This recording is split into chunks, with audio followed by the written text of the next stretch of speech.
नमस्कार दोस्तों, मोनू हिंदी ज्ञान ऑनलाइन में आपका स्वागत है। यह हम घटना चक्र से भक्ति काल देख रहे हैं। तो भक्ति काल के जो भी आए हुए प्रश्न हैं उसका हम अध्ययन करने जा रहे हैं। तो यहाँ पहला प्रश्न है, भक्ति आंदोलन के उदय के बारे में निम्नलिखित में से कौन सा कथन सही नहीं है? तो पहला कथन है ए नंबर, ग्रियर्सन के अनुसार भक्ति आंदोलन विदेशी वस्तु है जिससे के बारे में हर भारतीय को ज्ञान है। यही कथन गलत है। रामचंद्र शुक्ल के अनुसार भक्ति आंदोलन बाहरी आक्रमण प्रतिक्रिया है। यह सही है। हजारी प्रसाद द्विवेदी के अनुसार भक्ति आंदोलन भारतीय चिंता का स्वाभाविक विकास है। यह भी सही है। मैनेजर पांडे के अनुसार भक्ति आंदोलन जन संस्कृति का आंदोलन है। यह भी सही है, लेकिन पहला वाला जो है गलत है आपका। तो पहले का उत्तर ए हो गया। इसके बाद अच्छा, हम कुछ विद्वानों की मत देख लेते हैं, मान्यताएं हैं जो महत्वपूर्ण। ईसाईयत प्रभाव के कारण उदय, George Grierson, Weber, Bhandarkar, Wilson. Arab की देन है ताराचंद। अवर्णों की आर्थिक स्थिति में सुधार है प्रोफेसर इरफान हबीब। भारतीय चिंतन का स्वाभाविक विकास है आचार्य हजारी प्रसाद द्विवेदी। मुस्लिम आक्रमण से पराजित हताश मन आचार्य रामचंद्र। दूसरा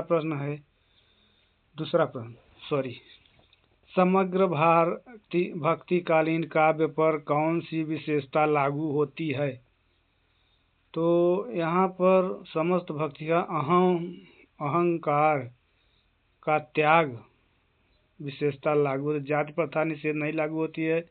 ईश्वरी लीला गायन नहीं लागू होती है। अवतार पर विश्वास नहीं लागू होता है। पहला दूसरे का सी हो गया। अब तीसरा प्रश्न देखते हैं हम। भक्ति आंदोलन भारतीय चिंतन धारा का स्वाभाविक विकास है। यह कथन आचार्य हजारी प्रसाद द्विवेदी जी का है। सूची 1 से सूची 2 का मिलान करिए। सूची 1 से सूची 2 का मिलान कीजिए और कूट से सही उत्तर चयन कीजिए। सूची 1 का मिलान सूची 2 से सुमेलित किए गए कूट सही है। शुद्धाद्वैतवाद, अच्छा इस सूची से इससे मिलान करना है। तो शुद्धाद्वैतवाद यह है और माधवाचार्य। शुद्धाद्वैतवाद वल्लभाचार्य।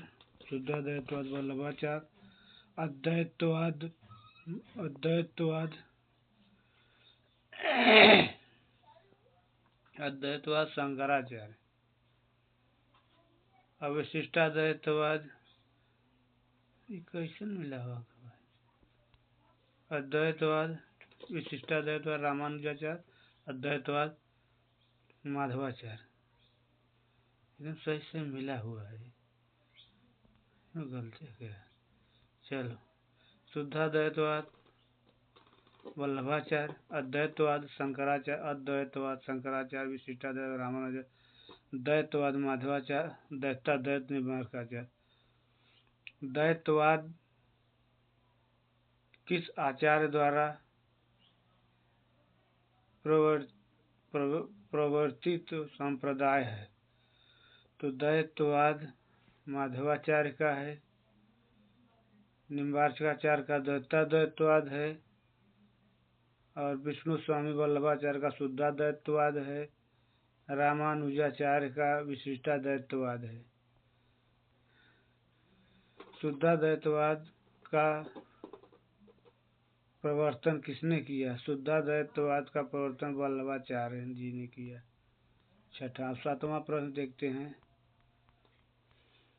निम्नलिखित में से सुमेलित कीजिए नीचे दी हुई कूट द्वारा चुनिए। तो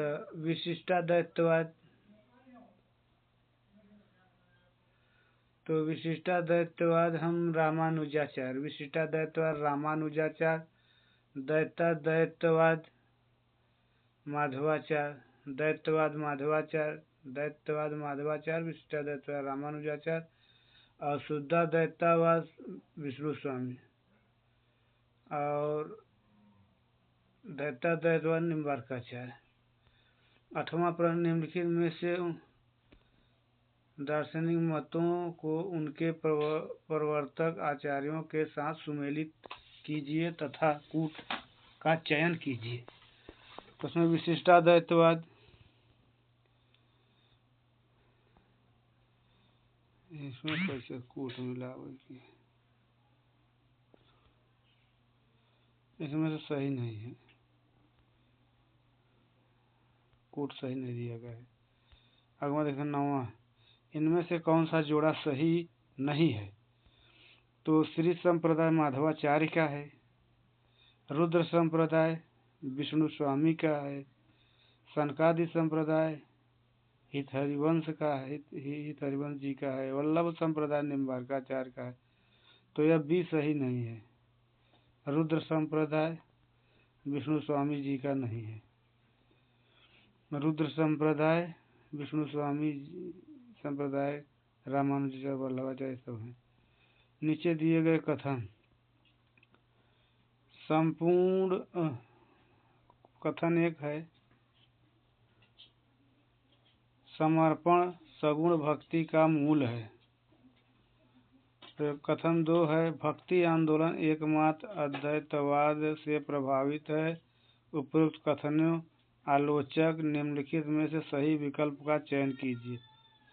तो यहाँ पर ई सही है, उपरोक्त में से कोई नहीं सही है, एक भी विकल्प नहीं सही है। 11 नंबर, भक्ति की निष्पत्ति श्रद्धा और प्रेम योग से होती है, यह कथन किस का है, किनका है? तो भक्ति जो विकल्प दिए गए नगेंद्र, गुलाब राय, रामकुमार वर्मा, नामवर सिंह, इनमें से किसी का नहीं है। यह कथन है रामचंद्र शुक्ल का, श्रद्धा और प्रेम के योग से होती है। यह शुक्ल जी का कथन है। शुक्ल जी इस विकल्प में दिए नहीं गए, इसलिए आयोग ने इस आंसर को फाल्स माना है। ब्रह्म संप्रदाय के संस्थापक, तो ब्रह्म संप्रदाय के संस्थापक हैं श्री माधवाचार्य। यहाँ कुछ संप्रदाय और उनके संप्रदायकर्ता हैं, रामानुजाचार्य, श्री संप्रदाय, विष्णु स्वामी, रुद्र संप्रदाय, निम्बार्काचार्य, सनकादि संप्रदाय, रामानंद, रामावत संप्रदाय, हरिदास, साखी संप्रदाय, हरिदास, टाटी संप्रदाय, साखी संप्रदाय, टाटी संप्रदाय कहा जाता है। अगला देखते हैं,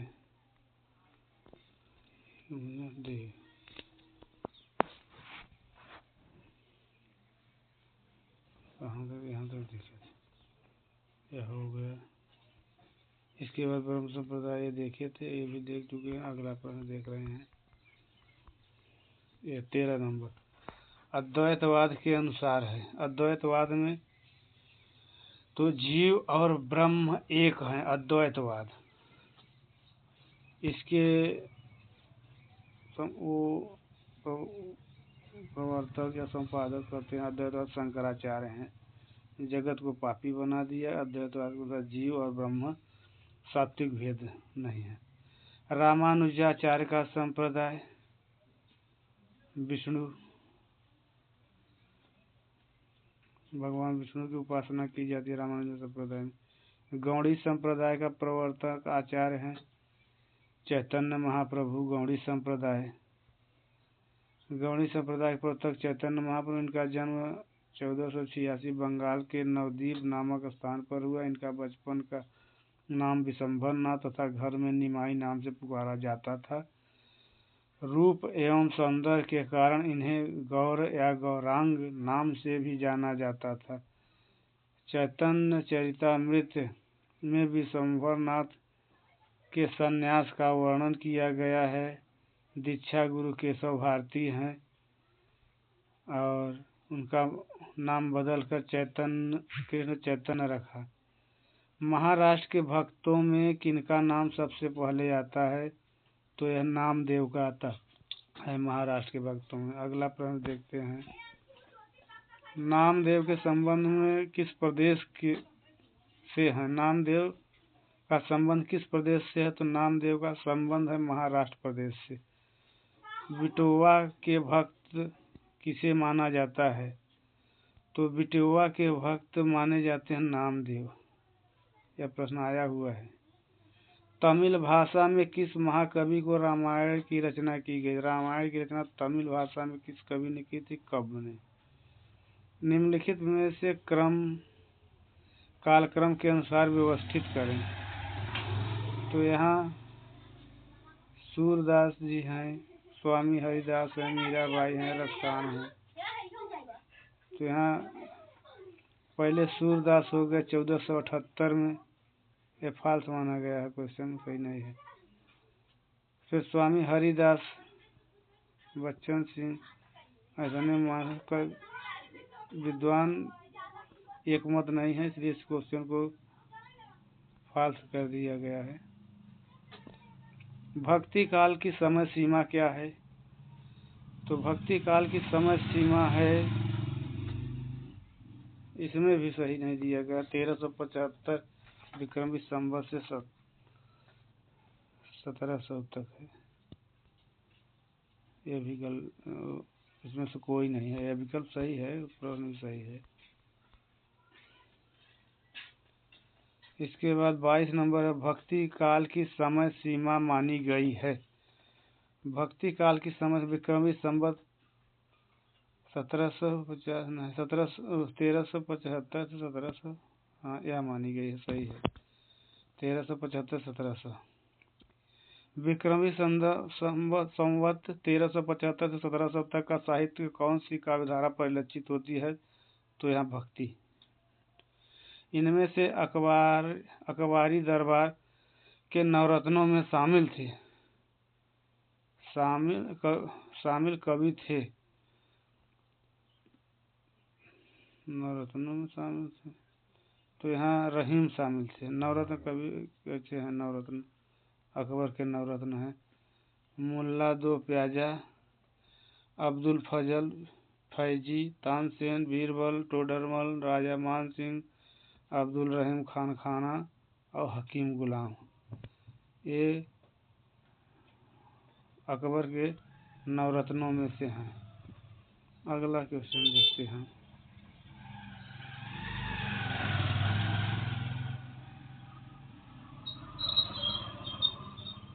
अगला क्वेश्चन, रहीम किसके दरबारी कवि थे? रहीम किसके दरबार में कवि थे? रहीम अकबर के दरबार में कवि थे। कवि तो कहियो, दोहा कहियो, तुलय न छप्पय छंद, विचार विरच्यो यहाँ विचार कै, यह बखय सब कंद, यह पंक्तियाँ किसकी हैं? कवि तो कहियो, दोहा कहियो, यह पंक्ति जो है रहीम दास जी की है। इसके बाद अगला क्वेश्चन है 27 नंबर, भक्ति के श्रोता को दक्षिण से उत्तर भारत में प्रकाशित होने का सिद्धांत के समर्थन करने वाले विद्वान। तो भक्ति के श्रोता को दक्षिण से उत्तर भारत में प्रसारित होने के सिद्धांत का समर्थन करने वाले विद्वान हैं आचार्य रामचंद्र शुक्ल। अगला क्वेश्चन है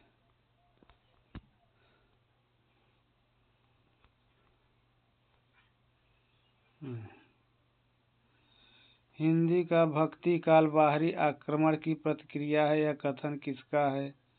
तो बाहरी आक्रमण की प्रतिक्रिया रामचंद्र शुक्ल जी हैं। 29 नंबर, रामानुजाचार्य ने किस दर्शन से प्रतिपादन किया? तो रामानुजाचार्य ने विशिष्टाद्वैतवाद का प्रतिपादन किया है। अगला 33 नंबर, विशिष्टाद्वैतवाद के प्रतिपादन रामानुजाचार्य ने किया। वही प्रश्न रिपीट किया है। प्रश्न पूछने का तरीका है, उलट फेर के कैसे पूछा जाता है, देख रहे हैं आप। वही प्रश्न है, कितनी बार अलट पलट के रिपीट किया जा रहा है। दक्षिण में अलवार संत किस शाखा से संबंधित माने जाते हैं? दक्षिण के अलवार संत किस शाखा से संबंधित माने जाते हैं? क्वेश्चन फाल्स होना है।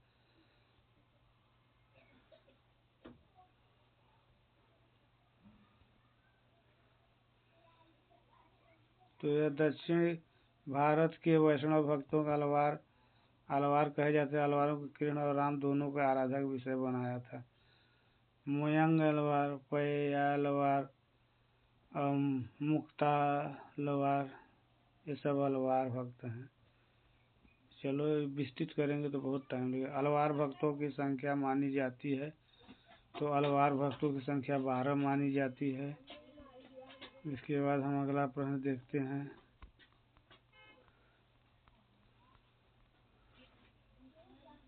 अलवार भक्त किसको कहा जाता है?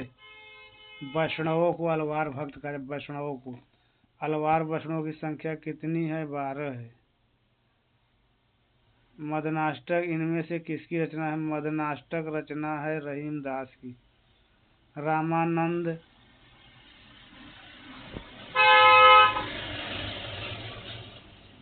रामानंद रामानुजाचार्य के शिष्य परंपरा में आते हैं।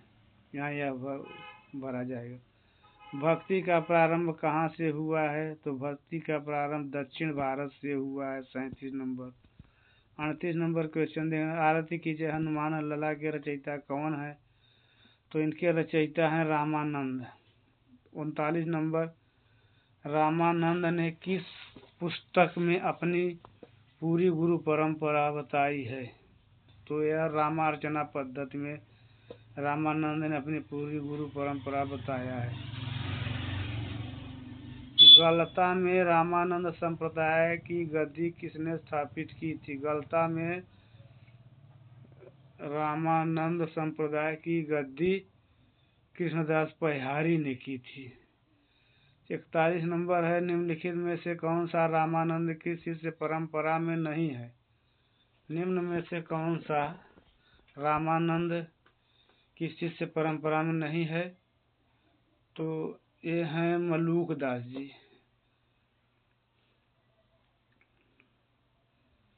अगला क्वेश्चन,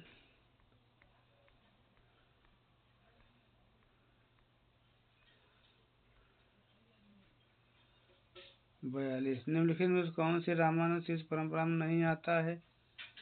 तो यह 12 क्वेश्चन फाल्स माना गया है।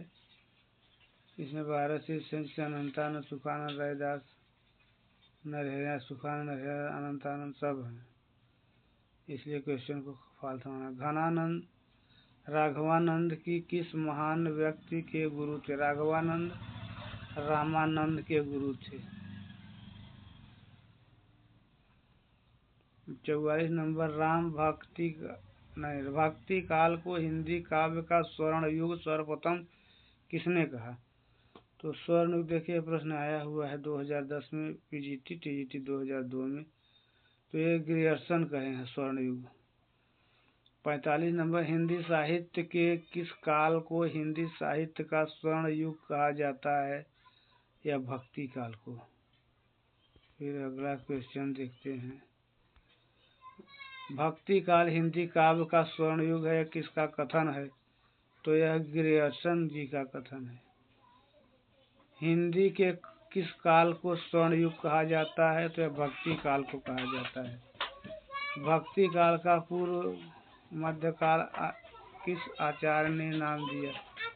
भक्ति काल का नाम पूर्व मध्यकाल किस आचार्य ने नाम दिया है? तो यह है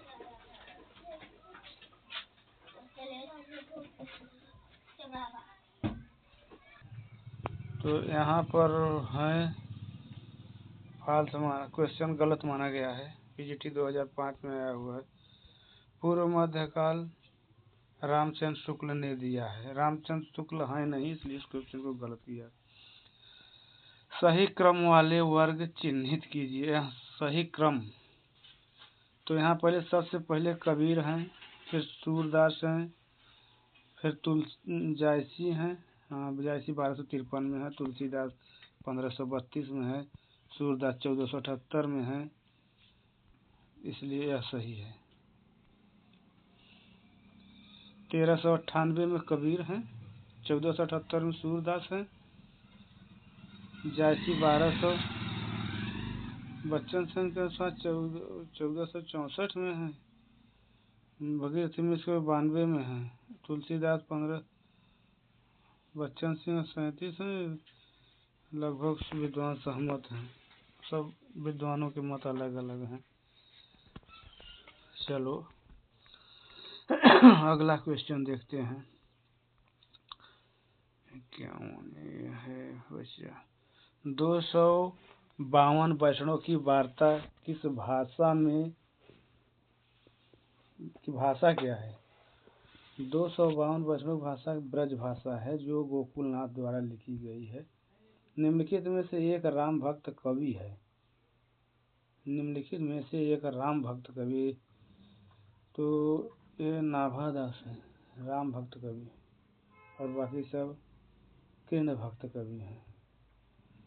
भक्त नामावली नाभादास, उपनाम नारायण दास, गृहस्थों के अनुसार रचनाएं भक्तमाल ब्रजभाषा में है, अष्टयाम ब्रज अवधि में है। नाभादास की भक्तमाल की भाषा क्या है?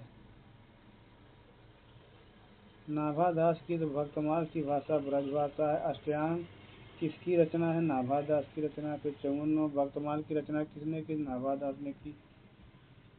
फिर इधर आइए, कौन सा अच्छा है वो, नाभादास द्वारा लिखित अष्टयाम किस भाषा में लिखी गई? तो नाभादास की अष्टयाम भाषा ब्रज भाषा में लिखी गई है। अष्टयाम के रचयिता नाभादास हैं। 57 नंबर में भक्तिकालीन रस सिद्धांत विषयक ग्रंथ है, तो रस सिद्धांत विषयक ग्रंथ सभी हैं। रस मंजरी नंददास की है, नायिका भेद है, रस रहस्य कुलपति मिश्र का है, रस प्रबोध रसलील का है, और रसरंग ग्वाल कवि का है, नवरस। चलो हम अगला प्रश्न देखते हैं इसके बाद। संत साधना का साहित्य रूप प्रारंभ हुआ है। संत साधना का प्रारंभ रूप पंढरपुर से प्रारंभ हुआ है। फिर अगला क्वेश्चन देखते हैं।